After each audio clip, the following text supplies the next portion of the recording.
पर।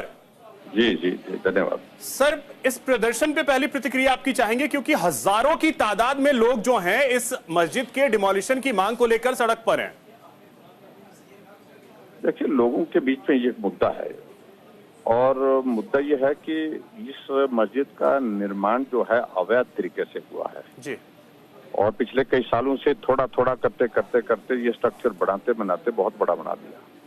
अब नोटिस में आया है और कल हाउस में भी यहाँ पर विधानसभा में इस बात का जिक्र हुआ, कहा कि ये निर्माण जो अवैध है। अगर अवैध है तो हम सब लोगों का कहना है इसमें कि इस पर कार्रवाई होनी चाहिए।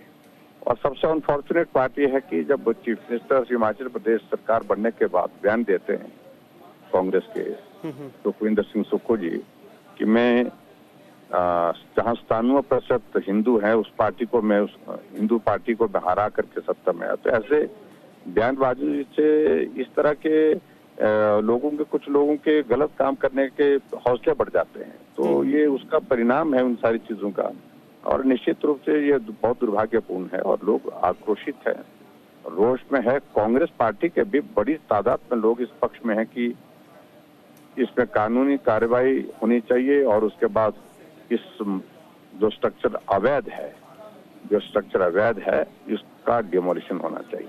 तो जयराम जी, इसमें सवाल ये भी है कि क्या, क्योंकि अगर सरकार ये स्वीकार कर रही है कि हाँ ये निर्माण अवैध है, तो अभी तक तो बुलडोजर चल जाना चाहिए था।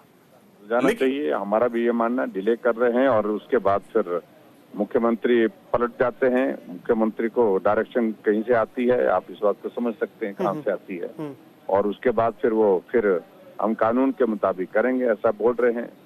लेकिन कोई फर्म मुझे उसमें लगता नहीं है कि जिस तरह की कार्रवाई उसमें होनी चाहिए मुख्यमंत्री हौसला नहीं जुटा पाएंगे, क्योंकि ये कांग्रेस की पूरे देश भर में एक जैसी नीति है इस तरह की चीजों के संदर्भ में। लेकिन जयराम जी, इसमें एक और सवाल ये भी है कि यहाँ पे सिर्फ मस्जिद तक ही नहीं, क्योंकि कुछ प्रतिक्रियाएं जो अभी आ रही हैं वहां से, जिस चौक पे, संजौली चौक पे जहां प्रदर्शन चल रहा है, वहां के लोगों का ये कहना है कि अवैध तरीके से रोहिंग्या मुस्लिम जो हैं, बांग्लादेशी मुस्लिम जो हैं, उनको भी यहाँ पर लाला करके बसाया जा रहा है, जो हमारे लिए परेशानी का सबब बन रहे हैं। बिल्कुल बिल्कुल, ये पूरे देश की स्थिति है और उसमें हिमाचल भी अलग नहीं है। यहाँ पर हम देख रहे हैं कि बहुत सारे लोग हैं जिनका आई कार्ड नहीं है, वो कहाँ के हैं, अपना व्यवसाय कर रहे हैं, रेडी लगा रहे हैं, मार्केट में दुकानें खोल रहे हैं, इस तरह से दुकानें किराए पर ले रहे हैं। तो पूरी जानकारी उसमें होनी चाहिए, ये तो बिल्कुल बहुत आवश्यक है। पूरी वेरिफिकेशन इसकी होनी चाहिए और पूरे प्रदेश भर में होनी चाहिए। मेरा तो मानना यह है कि हिमाचल प्रदेश में एक जगह नहीं, अनेकों जगह इस प्रकार के लोग आए हैं जिनने अपनी जो है पहचान को छुपाया हुआ है। तो सर, अब इसमें तो एक जिम्मेदारी, क्योंकि हम मुख्य विपक्षी पार्टी आप ही लोग हैं, तो जिम्मेदारी अब आपकी भी है, क्योंकि निश्चित रूप से हम इस सारे मामले को उठा रहे हैं, जोरदार तरीके से उठा रहे हैं।